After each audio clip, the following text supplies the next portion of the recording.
It's the murder trial for former HPD officer Gerald Goins, but much of the talk in the courtroom here today is about his ex-narcotics squad member, a sergeant who may have been wearing a body camera during the deadly Harding Street raid. Fox 26's Damali Keith is joining us live from the Harris County Criminal Courthouse. And Damali, the judge ordered the sergeant to appear in court today.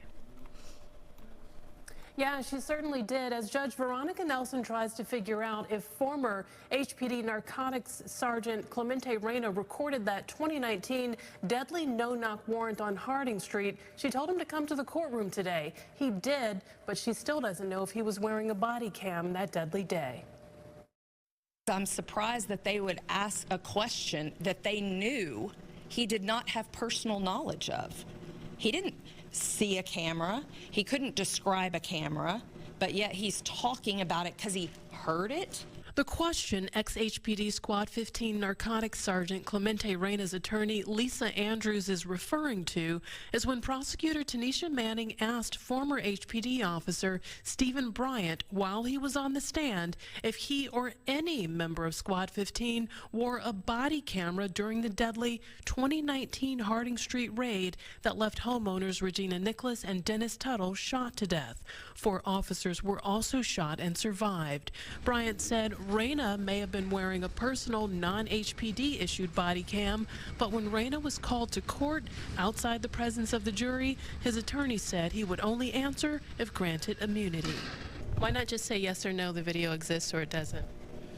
I'm not going to answer the question for the reasons that I stated in court. And which are that the state has put my client and I in an impossible situation, because if they have shown themselves to be very willing to charge people with serious felony crimes with no evidence at all. Just because we might say it doesn't exist doesn't mean they will believe us. So I can't advise him one way or another about whether he should answer that question. My client had cooperated. He served the city for 27 years doing a very dangerous job. He served in the military, and for all of that, he got all of these felony indictments that are political in nature.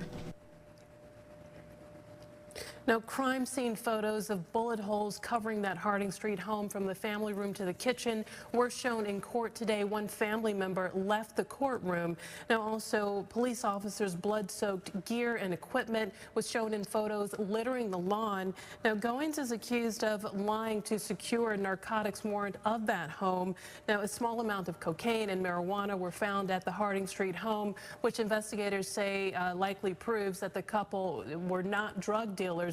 Although the defense attorneys pointed out in court today that what they call low-level drug dealers often sell small amounts of drugs to feed their own habit. That was according to the defense attorneys, and that's what they argued in court today. Now, the murder trial for Gerald Goins is expected to last several weeks. Reporting live at the Harris County Criminal Courthouse, I'm Damali Keith, Fox 26 News.